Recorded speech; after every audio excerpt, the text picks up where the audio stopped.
चलिए प्रारंभ करते हैं। हाथ जोड़ लें सभी लोग।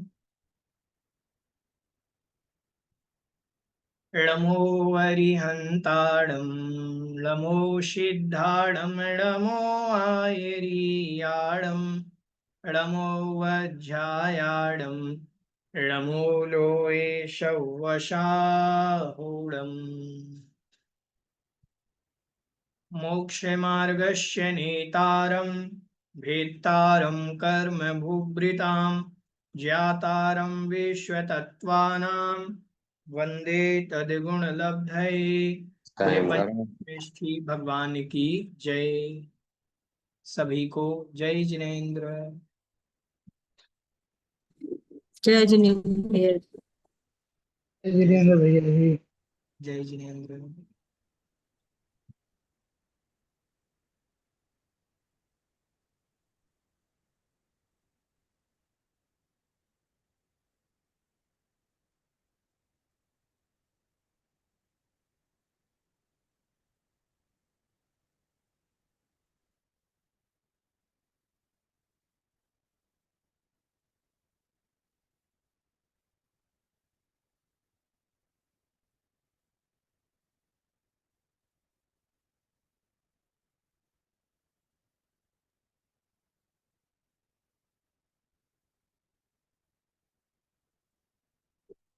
चलिए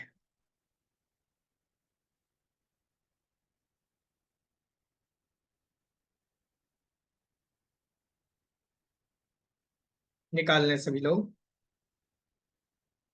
पेज नंबर 13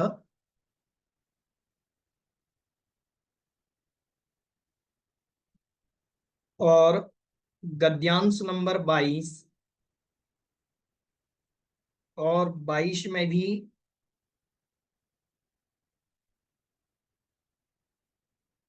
तीसरी लाइन से पढ़ते हैं एक बार।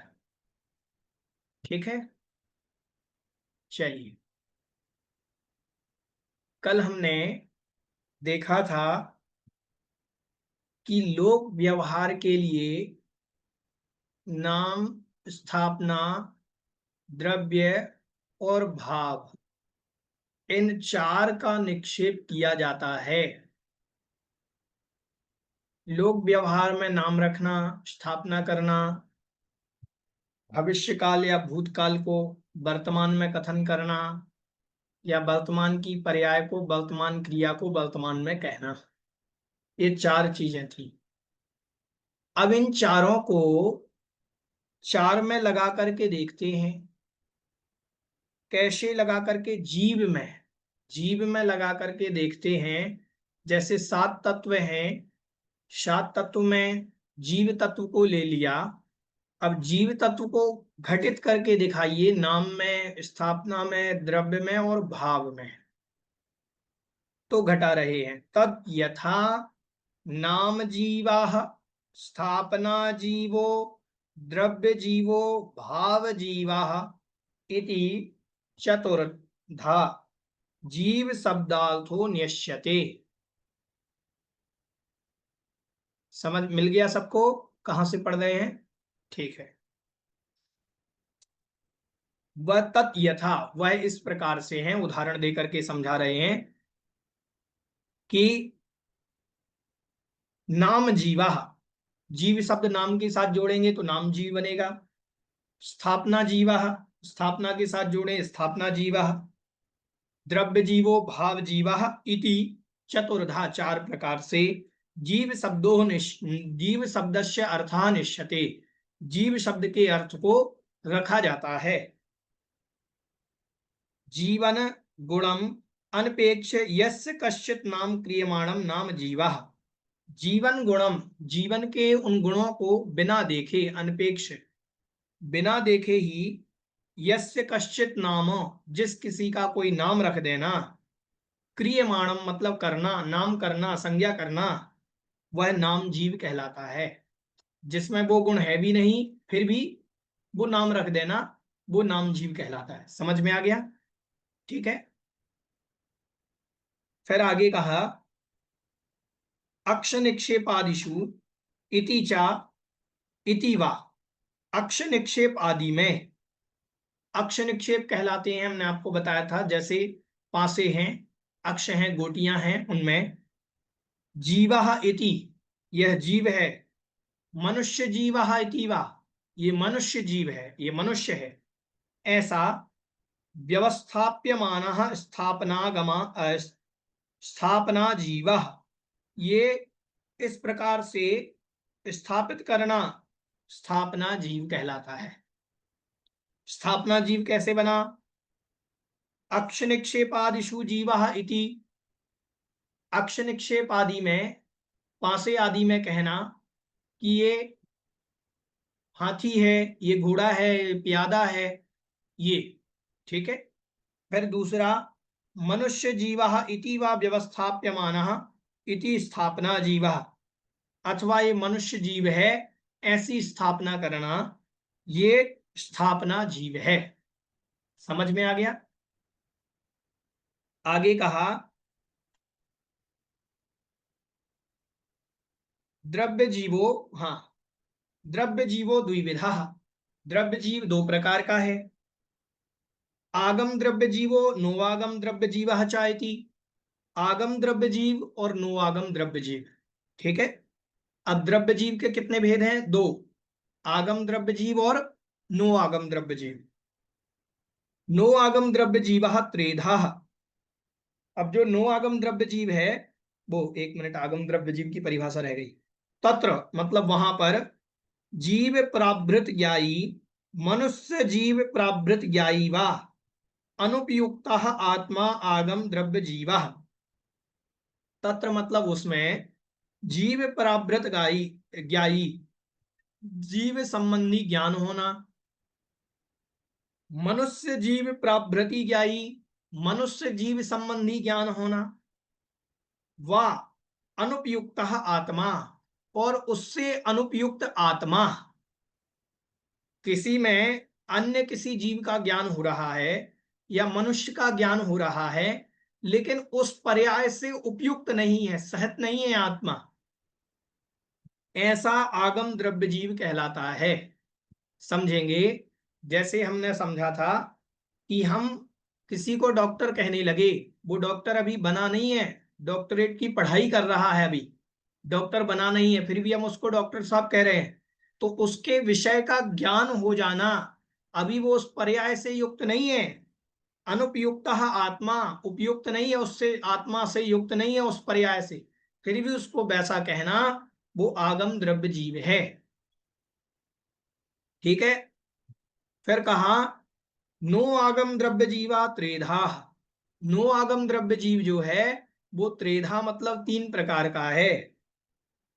व्यवस्थिष्ठते, व्यवतिष्ठते, व्यवस्थिष्ठते नहीं, व्यवतिष्ठते लिखा है, व्यवतिष्ठते ज्ञायक शरीर भावी तद व्यतिरिक्त भेदात, नो आगम द्रव्य जीव के त्रिधा तीन प्रकार से व्यवतिष्ठते मतलब ठहरता है या उसको जाना जाता है, तीन प्रकार से उसकी व्यवस्था बनती है नो आगम द्रव्य जीव की। ज्ञायक शरीर, पहला भेद है ज्ञायक शरीर, दूसरा भेद है भावी, तीसरा भेद है तद व्यतिरिक्त भेदात, ये तीन भेद हैं नो आगम द्रव्य जीव के।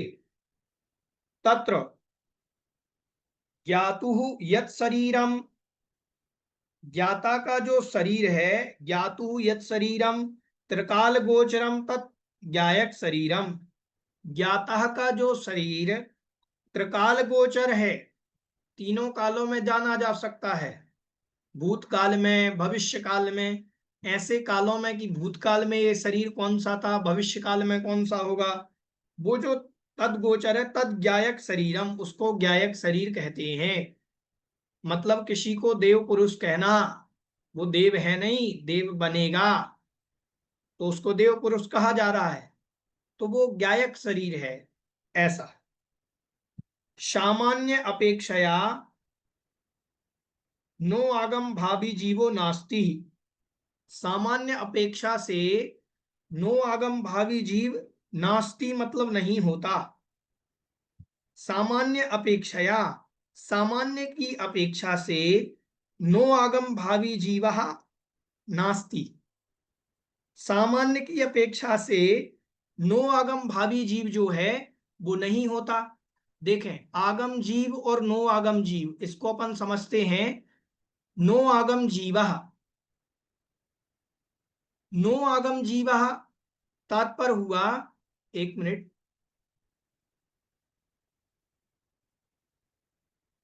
नो आगम जीव जो है,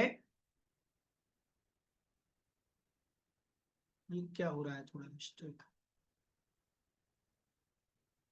आवाज आ रही है क्लियर आप लोगों को? ठीक है। नो आगम जीवा सामान्य अपेक्षया नो आगम भावी जीव नास्ति, सामान्य अपेक्षा से नो आगम भावी जीव नहीं है। जीवन सामान्यस्य सद अपि विद्यमानत्वात्, जीवन सामान्य की अपेक्षा से सत होने पर भी विद्यमानत्वात् वह विद्यमान है। समझेंगे, सामान्य अपेक्षा से नो आगम भावी जीव, जैसे हमने कहा सिद्ध, किसी को सिद्ध कहना, ये सिद्ध है, लेकिन वो सामान्य अपेक्षा से तो सिद्ध नहीं है, सिद्ध नहीं है सामान्य अपेक्षा से। लेकिन जीव सामान्य से सत अपि, जीव सामान्य की अपेक्षा से, जीव सत्ता की अपेक्षा सत है, विद्यमान है। विद्यमानत्वात्, विद्यमान होने के कारण,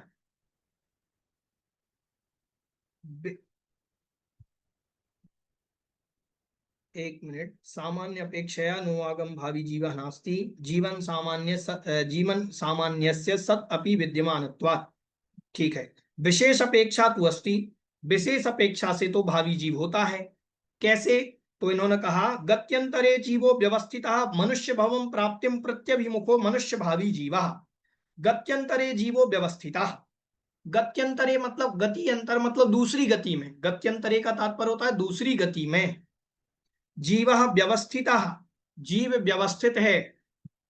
मनुष्य भवम प्राप्ति प्राप्तिम प्रत्यभिमुखा, अब मान लीजिए कोई जीव त्र्यंच गति में है, किस गति में अवस्थित है? व्यवस्थित है त्र्यंच गति में, त्र्यंच गति में व्यवस्थित है, स्थित है, वो मनुष्य भव की प्राप्ति के प्रत्यभिमुख है, मनुष्य भव को प्राप्त करने के लिए तैयार है, तो मनुष्य भावी जीव, उसको मनुष्य भावी जीव कहा जाएगा। कोई सिद्ध बना नहीं है, सिद्ध बनने की तैयारी में है, तो उसे सिद्ध भावी जीव कहा जाएगा। समझ में आया?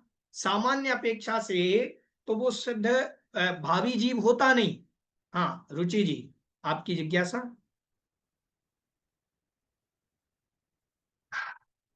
जय भैया जी। हाँ जी। भैया जी थोड़ा सा मतलब ये समझ नहीं आ रहा है, एक बार और समझा दीजिए। आगम द्रव्य जीव, नो आगम द्रव्य जीव। ठीक है, देखिए, द्रव्य जीव के दो भेद, एक तो आगम द्रव्य जीव और नो आगम द्रव्य जीव। ठीक है, हम्म। हम्म। आप सभी ने सबसे पहले आगम द्रव्य जीव पढ़ा। आगम द्रव्य जीव में कहा कि उसको उस वस्तु का ज्ञान है, मतलब जीव संबंधी ज्ञान है या मनुष्य भाव संबंधी ज्ञान है, लेकिन वो मनुष्य नहीं है।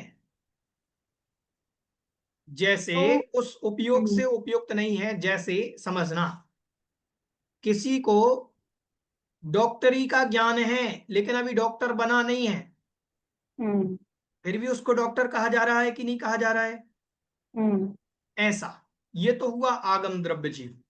लेकिन अब भैया नो आग, इसमें ये लेकिन भैया इसमें ये क्यों कहा कि मतलब दो चीजों को अलग अलग भिन्न क्यों किया कि जीव का ज्ञान है और मनुष्य का भी ज्ञान है?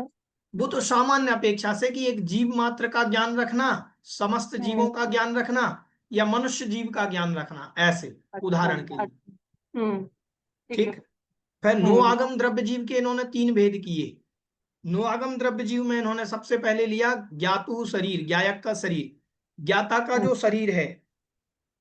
इन्होंने स्पष्ट कुछ नहीं दिया कि उन्होंने कहा कि त्रिकाल गोचरम तद ज्ञायकम शरीरम, जो त्रिकाल गोचर है, त्रिकाल गोचर मतलब भविष्य काल में भी देखा जा रहा है, ये शरीर वाला है, ये पूर्व में इस शरीर वाला था, वर्तमान में इस शरीर वाला है।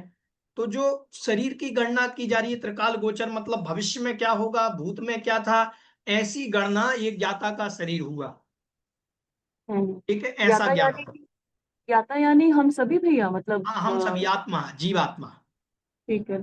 फिर इन्होंने लिया कि भावी, भावी जो नुआगम का एक भावी भेद किया था, भावी सामान्य से कोई भेद बनता नहीं, ऐसा उन्होंने हम्म कहा।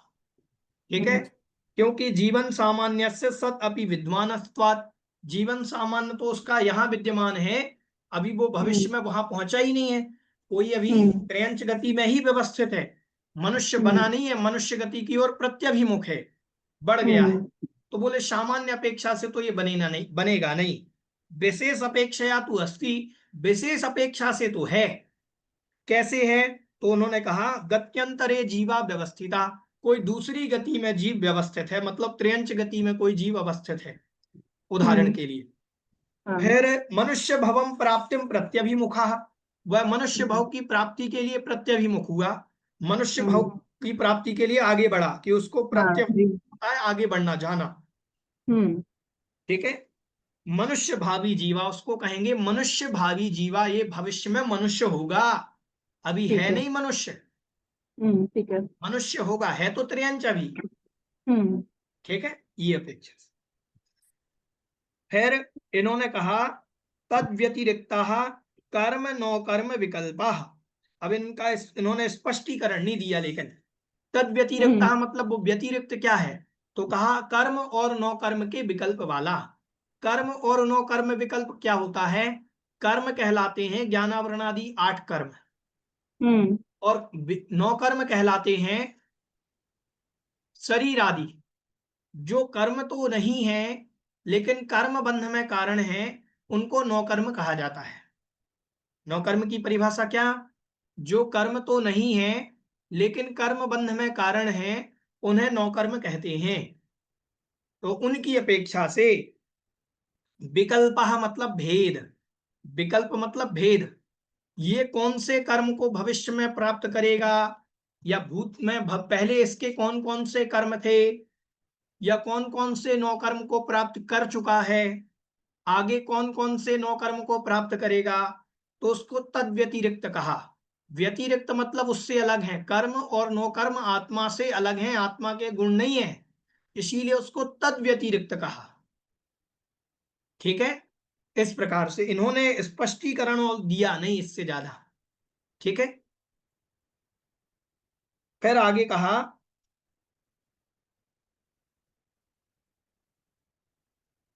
कहा पढ़ रहे थे, हाँ, भाव जीवो द्विविधा, अब भाव जीव के दो भेद, द्रव्य जीव के दो भेद आए थे, अब भाव जीव के दो भेद, आगम भाव जीव नो आगम भाव जीव च इति। देखिए, नाम जीव का कोई भेद नहीं था, स्थापना जीव का कोई भेद नहीं था। फिर आए थे द्रव्य, द्रव्य के 3 भेद किए थे उन्होंने, वो पहले तो 2 किए थे मुख्य भेद, 2 मुख्य भेद कौन कौन से किए थे, आगम द्रव्य जीव और नो आगम द्रव्य जीव। फिर आगे बढ़े तो अब भाव पर आए, तो भाव के भी 2 भेद कर रहे हैं, तो भाव जीव द्विविधा, भाव जीव जो है वो 2 प्रकार का है, आगम भाव जीव नो आगम भाव जीव चा, आगम भाव जीव और नो आगम भाव जीव। अब परिभाषा देखते हैं, तत्र जीव प्रावृत विषय उपयोग आविष्टा, मनुष्य जीव प्रावृत विषय उपयोग युक्त वा आत्मा आगम भाव जीव।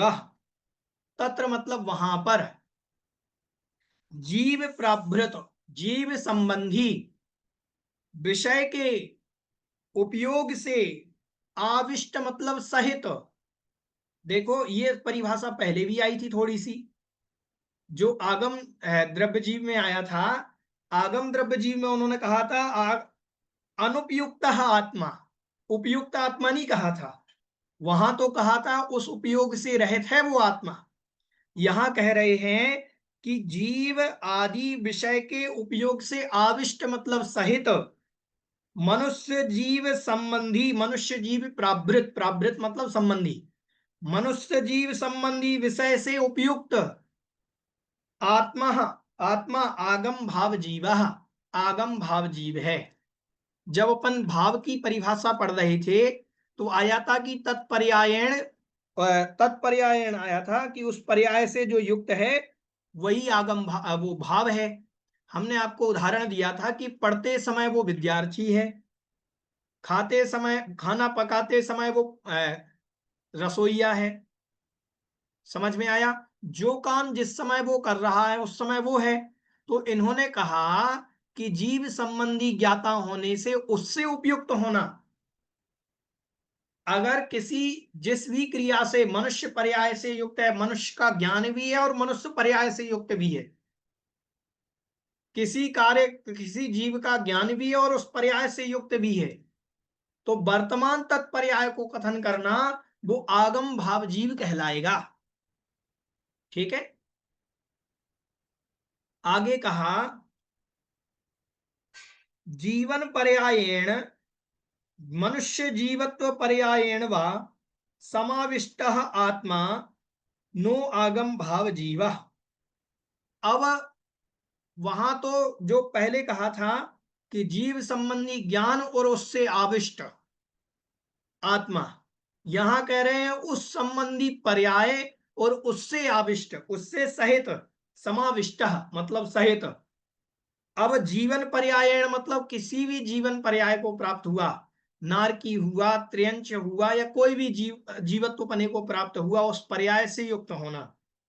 अथवा मनुष्य जीवत पर्यायण, मनुष्य जीव पर्याय से समाविष्ट मतलब सहित है, समाविष्ट है।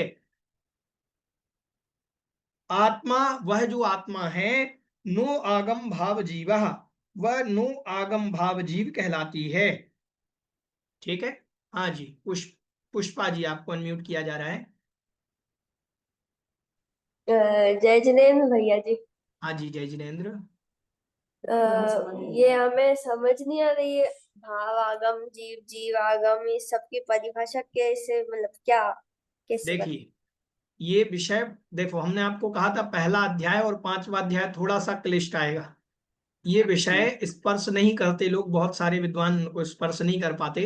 अपन को क्या करना, अपन को सामान्य से इनके भेद जान लो, इतनी गहरी डेफिनेशन इनकी आने वाली नहीं है आपके पेपर में। नहीं आएगी ये निश्चित मान करके चलिए, इतनी गहरी तो नहीं पूछेंगे वो कि आगम, आप तो भेद याद कर लो कि नु आगम द्रव्य जीव, आगम द्रव्य जीव, फिर भाव के भी उन्होंने भेद किए। सामान्य से आपको जो भेद पूछे जाएंगे वो आपको लिखना है, इतना एक कठिन इतना विषय पूछा भी नहीं जाएगा अपन, लेकिन समझना अपन को सब है। ठीक है, हाँ जी। समझ में नहीं आ रहा? नहीं आया समझ में? देखो हमने क्या कहा, नहीं। किसी वस्तु के ज्ञान से युक्त है और उस पर्याय से युक्त है। जैसे हमें किसी वस्तु का ज्ञान है, जैसे हमें अब मनुष्य पर्याय का ज्ञान है और मैं मनुष्य पर्याय से युक्त हूं, या मनुष्यत्व मेरे में है, तो ये तो हो गया आगम भाव जीवा। अब यहां पर आगम वो नो आगम भाव जीवा क्या कहलाएगा, नो आगम भाव जीवा कहलाएगा तत्पर्यायण युक्त। अब उस पर्याय से युक्त, उस पर्याय का ज्ञान भी है और उस पर्याय से युक्त भी है। और द्रव्य में जब ये परिभाषा आई थी, जब द्रव्य में ये परिभाषा आई थी तब वो उस पर्याय से युक्त, पर्याय का ज्ञान था, उपयोग से युक्त नहीं था।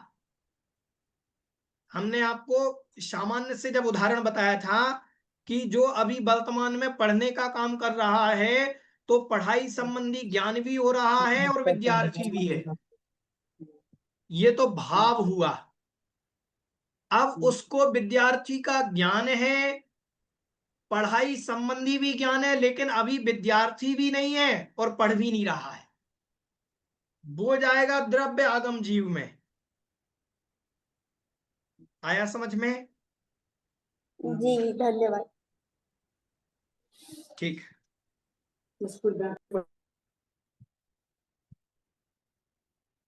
आगे कहा एवं इतरेषाम अपि पदार्थानां नामादि निक्षेप विधिर नियोज्य। हाँ मोनिका जी, आपकी कोई जिज्ञासा?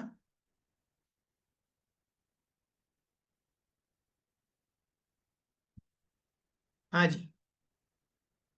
हाँ जी भैया जी, अगर इसको ना एक दो और जैसे जीव का अजीव में भी घटित करके आप बताएं ना, तो थोड़ा समझ में आ जाएगा अच्छे से। अभी थोड़ा अच्छे से नहीं आ पा रहा है। प्रयास करते हैं हम भी। हाँ जी। हाँ पायल जी। भैया जी, इसमें ये जो आगम भावजीव और नो आगम भावजीव है, उन दोनों में ही वो ये उपयोग से युक्त है और आत्मा से युक्त है, फिर डिफरेंस क्या हुआ इन दोनों में? देखिए इन्होंने कहा जीव संबंधी ज्ञान से युक्त होना, ज्ञान से युक्त है। जैसे इन्होंने कहा तत्र जीव प्रावृत विषय उपयोग आविष्टः।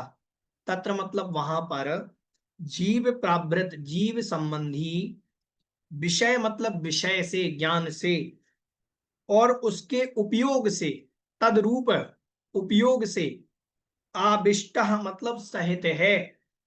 विषय का ज्ञान है मतलब शास्त्र का ज्ञान है और उसी में उपयोग है। ठीक।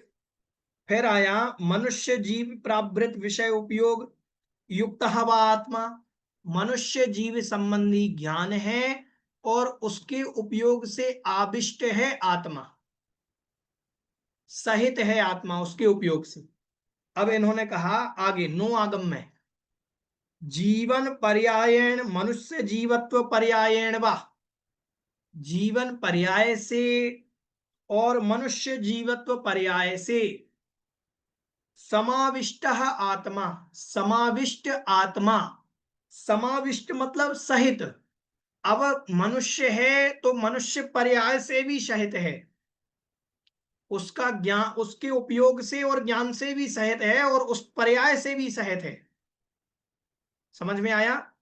ऐसे ही कोई जीव संबंधी मान लो वो त्रियंच है, तो त्रियंच के उपयोग से भी सहित है और उपयोग के साथ त्रियंच की पर्याय में भी वो है, वो नो आगम भाव जीव कहलाएगा। ठीक है। एवं इतरेषाम पदार्थानाम नामादि निक्षेप विधिर नियोज्य। एवं मतलब इस प्रकार, इतरेषाम मतलब अन्य, अपि अन्य के भी, अन्य पदार्थों के भी, अन्य पदार्थानाम अपि अन्य पदार्थों के भी, नाम निक्षेप आदि विधि को नियोजित कर लेना चाहिए, जोड़ लेना चाहिए। अब जैसे इन्होंने कहा, अब अपन इसको मान लो सम्यक दर्शन में घटा करके देखते हैं थोड़ा सा। ठीक है, आप दूसरे उदाहरण से। तो पहले नाम जीव क्या कहलाएगा? नाम जीव का मतलब कहलाएगा जिसने अपना नाम रख लिया है, एक ने सम्यक दृष्टि ही नाम रख लिया। किसी लड़की का नाम क्या हो गया? सम्यक दृष्टि। एक साथ पूरा नाम रख लिया, किसी ने अपना क्या नाम रख लिया? सम्यक दृष्टि। तो सम्यक दृष्टि शब्द रखने से वो सम्यक दर्शन गुण से युक्त हो, ये जरूरी नहीं है। समझ में आया? फिर नाम के बाद स्थापना। कोई सम्यक दृष्टि है नहीं, फिर भी उसमें सम्यक की स्थापना करना कि ये सम्यक दृष्टि है। समझ में आया? वो तो कहलाएगा सम्यक दृष्टि की स्थापना करना, किसी में सम्यक गुण की स्थापना करना। कोई भी वस्तु ले लो, मान लीजिए ये पेन है, इस पेन को अपन कह रहे हैं कि इसमें सम्यक की स्थापना कर दी, तो हो जाएगी क्या? स्थापना निक्षेप से हो जाएगी। स्थापना निक्षेप से इसको हम सम्यक दृष्टि कह सकते हैं, स्थापना निक्षेप से। ठीक है। अब आते हैं आगम द्रव्य, वो द्रव्य, द्रव्य सम्यक दृष्टि। द्रव्य सम्यक दृष्टि में अपन लगा करके देखेंगे। अब मान लो ये इन्होंने कहा था कि द्रव्य जीवो द्विविधा, आगम द्रव्य जीवो नो आगम द्रव्य जीवा। अब कोई जीव सम्यक्त्व के ज्ञान से युक्त है, मतलब सम्यक्त्व का ज्ञान तो जानता है, लेकिन सम्यक्त्व का ना उपयोग है, वो जानता है 7 तत्वों का श्रद्धान करना सम्यक दर्शन है, लेकिन 7 तत्वों पर श्रद्धान करना सम्यक दर्शन है, लेकिन वो सम्यक्त्व के उपयोग से रहित है, सम्यक्त्व रूप उपयोग नहीं है उसका। जैसे कोई मिथ्या दृष्टि जीव है, वो 7 तत्वों का उपदेश दे सकता है कि नहीं दे सकता है? 7 तत्वों के उसको नाम याद होंगे कि नहीं होंगे? देवशास्त्र गुरु की सच्ची परिभाषा जानता होगा कि नहीं जानता होगा? जानता होगा, लेकिन उसके उपयोग से रहित नहीं है। ठीक है, ना था ना होगा। ठीक है, ये अर्थ। फिर आगे कहा, 9 आगम द्रव्य जीव के उन्होंने 3 भेद किए, ज्ञायक शरीर, भावी ज्ञायक शरीर, फिर भावी, फिर तद व्यतिरिक्त। अब मान लीजिए कोई वस्तु है, सम्यक दृष्टि नाम की कोई गुण है। अब वो सम्यक दृष्टि नाम का जो गुण है, वह सम्यक दृष्टि नाम का जो गुण है, वह किसी में भविष्य में भी नहीं हुआ और आगे भी नहीं होगा, लेकिन ज्ञातु शरीर त्रिकाल गोचर। मान लीजिए किसी के हो सकता है भविष्य पहले हुआ था सम्यक दृष्टि वो, या भविष्य में होगा, तो वो त्रिकाल गोचर कहलाएगा। अभी सम्यक दृष्टि है नहीं, या तो भविष्य में होगा या पहले वो सम्यक्त्व के गुण से युक्त था, अभी सम्यक दृष्टि नहीं है, तो वो कहलाएगा 9 आगम द्रव्य जीव। फिर आगे कहा, सामान्य अपेक्षा या भावी। इन्होंने कहा सामान्य अपेक्षा से भावी जीवो नास्ति, मतलब भावी सम्यक दर्शन नहीं होता सामान्य अपेक्षा से। अब सम्यक दर्शन गुण को लगाएंगे तो सामान्य अपेक्षा से भविष्य में सम्यक दर्शन उस पर्याय में हमें होगा कि नहीं होगा, ये जरूरी नहीं है। समझ में आया? भविष्य में वो सम्यक दर्शन हमें होगा ये जरूरी नहीं है, वो गुण हमें होगा ये जरूरी नहीं है, लेकिन विशेष अपेक्षा से गत्यांतरे जीवो व्यवस्थितो मनुष्य भवम प्राप्तिम। अभी तो वो मान लीजिए ऐसी स्त्री पर्याय में, या कोई मान लीजिए वो 4 इंद्रिय जीव है। अब 4 इंद्रिय जीव को तो सम्यक दर्शन होता नहीं, तो 4 इंद्रिय जीव की पर्याय में है अभी, लेकिन भविष्य में मनुष्य बनकर के सम्यक दर्शन प्राप्त करेगा, उस सम्यक गुण को प्राप्त करेगा। तो गत्यांतर की अपेक्षा से दूसरी गति में जाकर के वो मनुष्य भाव की या मनुष्य भाव प्राप्ति के अभिमुख है, तो वहां वो सम्यक दर्शन प्राप्त कर सकता है। ये कहलाएगा भावी सम्यक्त भावी जीव, मतलब वो जीव सम्यक्त को भविष्य में प्राप्त कर सकता है। वर्तमान में 4 इंद्रिय को कभी किसी को सम्यक्त होता नहीं, तो वो 4 इंद्रिय की अवस्था में सम्यक दर्शन प्राप्त नहीं करेगा। समझ में आया? फिर लगाते हैं, तद व्यतिरिक्त कर्म नो कर्म विकल्प, उससे व्यतिरिक्त कर्म नो कर्म विकल्प। अब सम्यक दर्शन से कुछ अलग गुण हो, सम्यक ज्ञान, सम्यक चारित्र, ये व्यतिरिक्त हैं, अलग हैं। जो सम्यक्त्व के गुण तो नहीं है, जो सम्यक्त्व के गुण तो नहीं है, लेकिन उससे अतिरिक्त हैं, उनसे युक्त हो सकता है, उनसे युक्त हो सकता है कि नहीं हो सकता है वो सम्यक दर्शन? हो सकता है उन गुणों से युक्त। जैसे सम्यक साथ ज्ञान होए, सम्यक दर्शन के साथ सम्यक ज्ञान हो रहा है, वो भविष्य में होगा जब सम्यक दर्शन होगा, लेकिन सम्यक दर्शन के साथ सम्यक ज्ञान का जो गुण है, वो सम्यक ज्ञान का गुण ज्ञान गुण अलग है, सम्यक दर्शन का गुण अलग है, वो श्रद्धा का है, वो मोहनीय कर्म के अभाव से बनता है। दर्शन गुण मोहनीय कर्म के अभाव से बना, सम्यक ज्ञान गुण ज्ञानावरण के 6 उपशम से बना।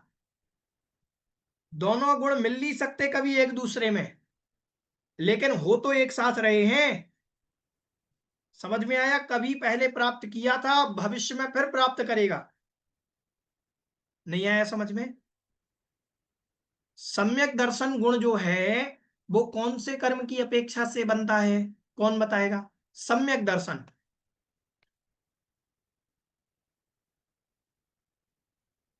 और सम्यक ज्ञान गुण कौन से कर्म के उपसम 6 उपसम से बनता? मोनिका जी।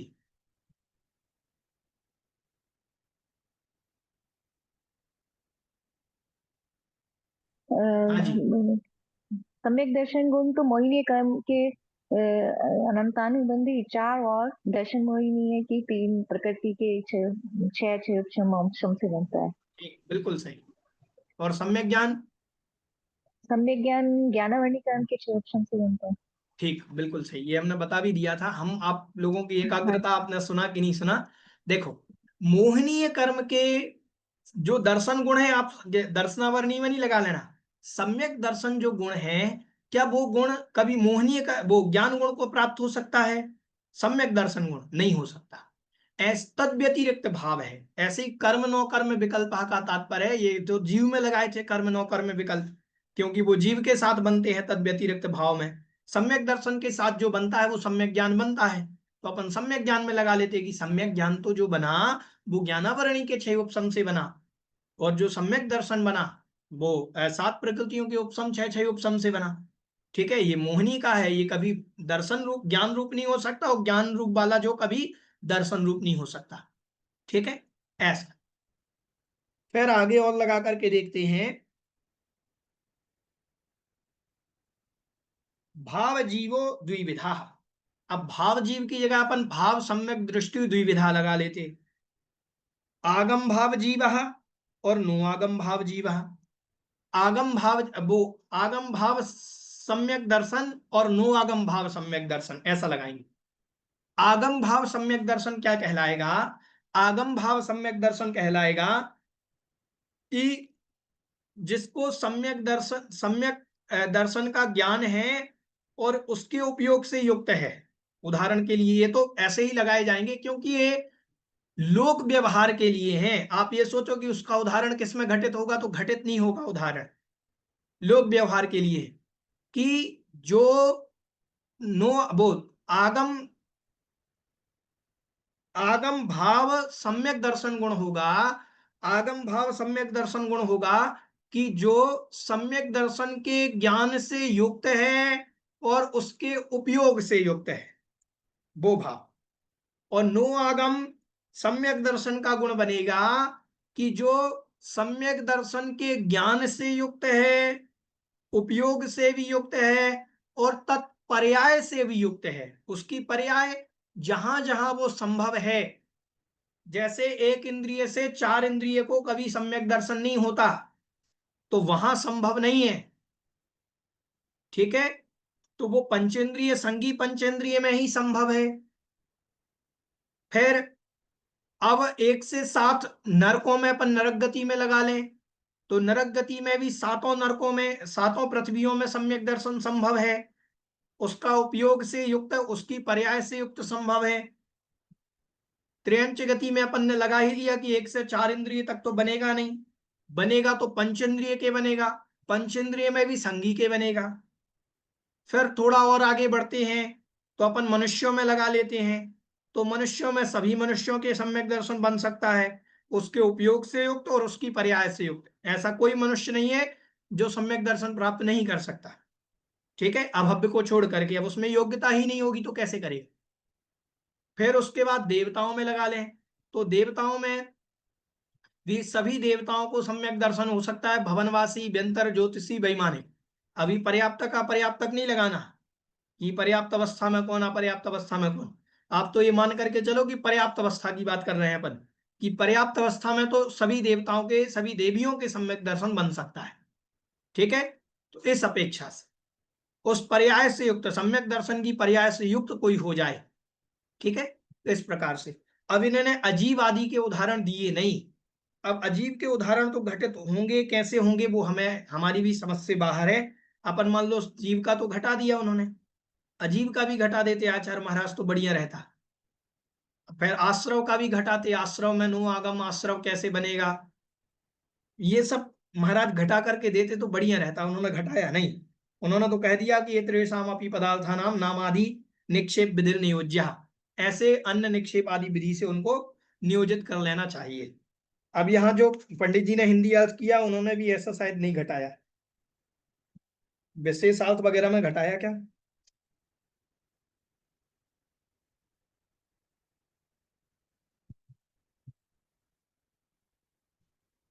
नहीं घटाया। पंडित जी ने भी, जो कैलाश चंद जी सिद्धांत शास्त्री, फूलचंद जी सिद्धांत शास्त्री, उनने भी नहीं घटाया। अब देखो, जो वर्णन मिला नहीं तो उनने, हो सकता है, देखो कुछ विषय ऐसे हैं जो अछूते हैं, जिन विषयों पर अभी बहुत सारे स्थानों पर आप ये भी देखोगे कि संस्कृत में जो कुछ शब्द लिखे हैं उनका हिंदी अर्थ नीचे किया ही नहीं। क्यों नहीं किया? क्योंकि हो सकता है कि आगम का वर्णवाद ना हो जाए उसका हिंदी अर्थ करने में, उसका भाव समझ में नहीं आया तो नहीं किया पंडित जी ने। तो उन्होंने विशेष, अब पंडित जी फूलचंद जी सिद्धांत शास्त्री बहुत ज्ञानी थे, वो घटा भी सकते थे अगर उनका, फिर उन भी उनने नहीं घटाया। वो कैसी परिस्थिति रही, क्या रही, या उनके जो भी नहीं बना होगा, या अब कभी किन्हीं महाराज जी के पास बैठेंगे हम भी, तो हम भी चर्चा कर लेंगे कि महाराज ये सूत्र हमें विशेष घटा करके दिखाइए, नो आगम द्रव्य जीव में, जैसे जीव में घटाया है ऐसे अजीव में घटा के बताइए। तो किन्हीं महाराज के पास बैठ करके चर्चा करेंगे, बताते हैं, आप लोगों को भी बताएंगे अभी कभी महाराज जी के पास जाना हुआ कि नहीं। चलिए, स किमर्थम, वह किस लिए, तो कह रहे हैं अप्रकृत निराकरणाय प्रकृत निरूपणाय च। ये इन्होंने क्या विषय दे दिया है?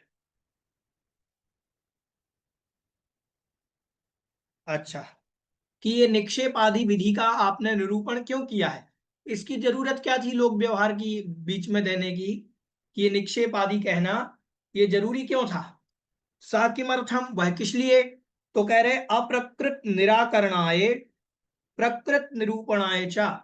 अप्रकृत, अप्रकृत का तात्पर्य होता है जो प्रकरण में नहीं चल रहा है, उस प्रकरण के निराकरण के लिए, और प्रकृत निरूपणाय, और प्रकृत मतलब जो विषय चल रहा है उसके निरूपण के लिए। देखो, सम्यक दर्शन को समझने के लिए, जीव आदि को समझने के लिए लोक व्यवहार का जानना जरूरी है। हमने आपको बताया था, किसी हर आत्म जीव का नाम हमने जीव रख दिया, ये भी जीव है ये भी जीव है, तो लोक व्यवहार कैसे चलेगा? तो इसके लिए ये आवश्यकता है। हमने कहा सम्यक दर्शन नाम ही क्यों रखा, कुछ और रख देते। तो सम्यक दर्शन ये नाम है, ये संज्ञा है, ये लोक व्यवहार के लिए जरूरी है। ठीक है, तो ये लोक व्यवहार के लिए उन्होंने प्रयोग किया है। निक्षेप विधिना शब्दार्था प्रस्तीर्यते, निक्षेप विधि के द्वारा शब्दार्था, शब्दों के अर्थ को प्रस्तीर्यते, विस्तृत किया जाता है। शब्दों के अर्थ को विस्तार प्राप्त होता है, किस विधि से? निक्षेप विधि से। निक्षेप विधि से मतलब, हमने मान लीजिए जीव शब्द न जाना था, जीव तत्व, अब जीव तत्व को हमने मात्र जीव को जाना था, अब जीव से हमने ये भी जान लिया कि जीव कौन कौन हो सकता है, हम किसी का नाम जीवांश रख दें तो क्या नहीं हो सकता? तो निक्षेप शब्द से उस शब्द का विस्तार किया गया है कि आप उसकी स्थापना भी कर सकते हो, आप प्यादे को भी जीव कह सकते हो, प्यादे को भी हाथी कह सकते हो। समझ में आया? तो ये विस्तार निक्षेप विधि के द्वारा किया गया है। कह रहे तत्शब्द ग्रहणम किमर्थम, अब आपने बार बार ये शब्द आएगा कि ये तत्शब्द आपने फिर ग्रहण कर लिया। क्या दिया था उन्होंने सूत्र में? तन्यासः, तत्न्यासः, तत्न्यासः आया था, तन्यासः में तत् निकलेगा। तो बोले ये जो तत्शब्द दिया आपने, ये किस लिए ग्रहण कर लिया आपने, इसमें तो जरूरत ही नहीं थी।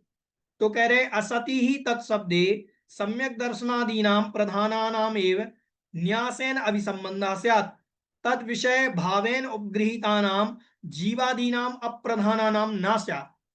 तो कह रहे असति ही तत्शब्दे, तत्शब्द के नहीं होने पर, असति मतलब नहीं होने पर, तत्शब्दे यदि तत्शब्द नहीं आता तो उसके नहीं होने पर सम्यक दर्शन आदि नाम प्रधानानाम एव न्यासेन अभिसंबंधः स्यात्, सम्यक दर्शन आदि, सम्यक दर्शन, सम्यक ज्ञान, सम्यक चारित्र, इनका ही न्यास होता, निक्षेप होता, इनका ही ग्रहण होता, और न्यास आदि के द्वारा इनका ही संबंध प्राप्त होता।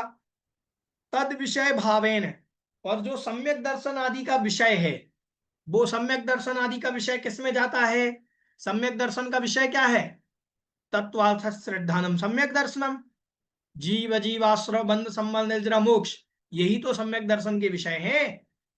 तो सम्यक दर्शन आदि के जो विषय हैं, उन विषय भावेन, उन विषयों के भाव के द्वारा, उपगृहीतानाम, उन भावों से ग्रहण किए गए, जीवादि नाम, जीव अजीव आश्रव आदि का, अप्रधानानाम ना स्यात्, जीव आदि में वह ग्रहण नहीं होता। मतलब तत्शब्द से इन्हें, ध्यान से सुनो, नाम, स्थापना, द्रव्य और निक्षेप, ये चार आप सम्यक दर्शन, सम्यक ज्ञान, सम्यक चारित्र में घटा देते, मात्र इसमें घटाना था आपको। आपने जीव अजीव आश्रव बंध में क्यों घटाए? आपने उसमें भी घटा दिए। तो कह रहे हैं कि सम्यक दर्शन, सम्यक ज्ञान, सम्यक चारित्र का प्रकरण चल रहा था, तो इसी में घटाना था, क्योंकि ये प्रधान है। पहला सूत्र तो इसी के ही तो भेद बने थे कि तत्वार्थ श्रद्धानम सम्यक दर्शनम, इसी से तो 7 तत्व निकले थे। 7 तत्व तो इसने दिए थे, तो बोले इसमें घटा देना था, 7 तत्वों में घटाने की जरूरत नहीं थी नाम आदि को। जो प्रधान है, प्रधान कौन है? सम्यक दर्शन, सम्यक ज्ञान, सम्यक चारित्र, क्योंकि इनका प्रकरण चल रहा था मोक्ष मार्ग का। तो जीव आदि 7 तत्व में निक्षेप आदि को घटाना जरूरी नहीं था, आपने क्यों घटाया? तो कह रहे हैं तत्शब्द ग्रहणे पुनः क्रियमाणे सति सामर्थ्यात् प्रधानानाम अप्रधानानाम च ग्रहणम सिद्धम भवति। तत्शब्द के पुनः क्रियमाणे, तत्शब्द के ग्रहणे, तत्शब्द के ग्रहण करने पर, पुनः क्रियमाणे फिर से उस तत्शब्द को देने पर, सती मतलब ऐसा प्राप्त करने पर, सामर्थ्यात् सामर्थ्य से, प्रधानानाम अप्रधानानाम च, प्रधान मतलब सम्यक दर्शन, सम्यक ज्ञान, सम्यक चारित्र, और अप्रधान जीव अजीव आश्रव बंध संबंध निर्जरा मोक्ष, इनका ग्रहणम सिद्धम भवति, इनका ग्रहण सिद्ध हो जाता है। मतलब तत्शब्द से 7 तत्वों का भी निक्षेप करना, नाम स्थापना द्रव्य भाव लगाना, और सम्यक दर्शन, सम्यक ज्ञान आदि का भी निक्षेप करना, ऐसा उन्होंने कहा है। ठीक है, किसी की कोई जिज्ञासा हो पूछ सकते हैं इतने में।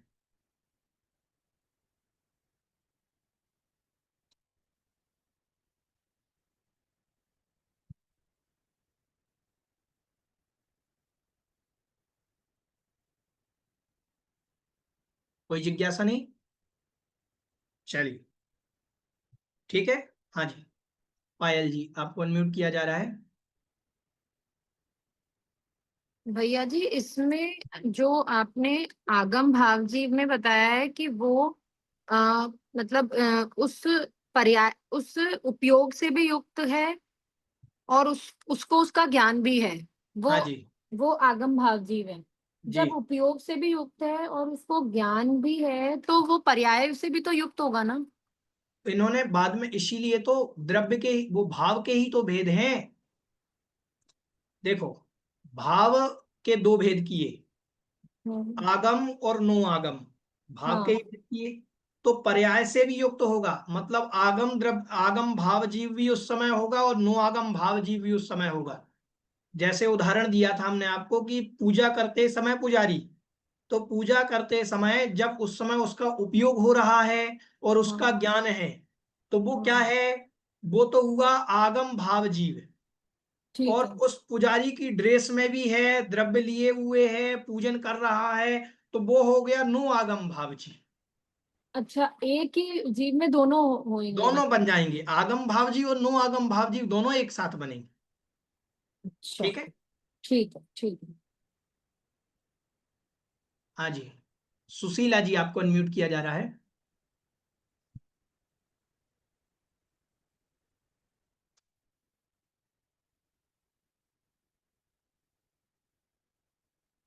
हाँ जी, सुशीला जी बोलें। भैया जी, ये नारियों में कौन कौन से सम्यक, भैया आवाज जी आपकी नारियों क्लियर में कौन नहीं कौन आ से रही है, सम्यक तो हो सकते हैं? फिर से बोलें, आवाज क्लियर नहीं आवाज, आ रही है। ये ये नरकों में कौन कौन से सम्यक तो हो सकते हैं, ये क्वेश्चन है। नरकों में तीनों प्रकार के सम्यक दर्शन हो सकते हैं, औपसमयिक, छायोपसमयिक और छायक, तीनों सम्यक दर्शन नरकों में हो सकते हैं। तीनों हो सकते हैं। हाँ जी, पहले नरक में तीनों बनेंगे, और और बाकी ये के नरक में, मतलब उनको कितने समय बाद होते हैं ये सर?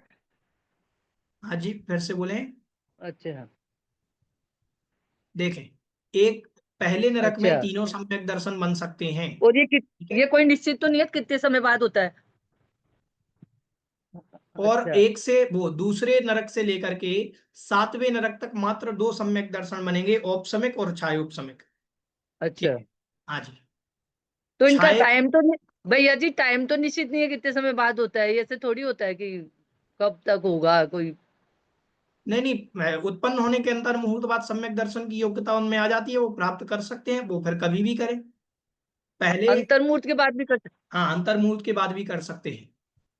अब अच्छा वहां तो पहुंचा, उसको कष्ट हुआ, कष्ट हुआ तो उसको अच्छा तुरंत वेदनानुभव हुआ, और वेदनानुभव से भी तो सम्यक दर्शन हो सकता है। अच्छा। हाँ। तो फिर छायक अंतर्मुहूर्त सम्यक बाद दर्शन जो भी हो होगा, सकते हैं। नरकों में प्राप्त तो कर नहीं सकता है, तो मनुष्य गति से छायक सम्यक दर्शन के अच्छा साथ मरण हुआ, जैसे राजा श्रेणिक छायक सम्यक के साथ मरण को प्राप्त हाँ। हुए तो छायक सम्यक दर्शन लेकर के गए।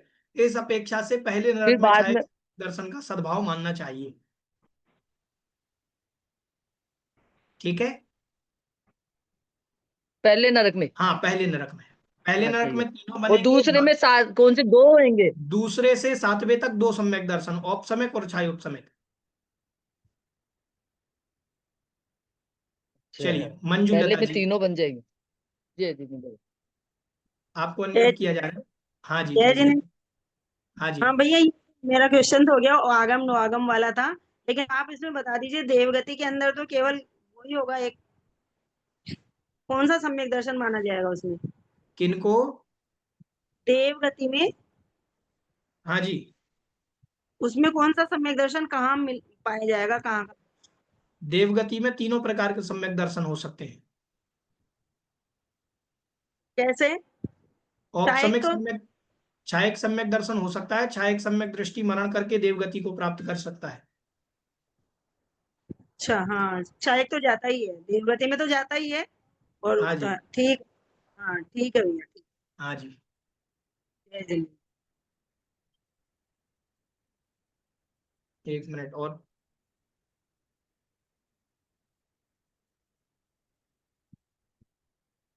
हाँ, पुष्पा जी, आपको अनम्यूट किया जा रहा है।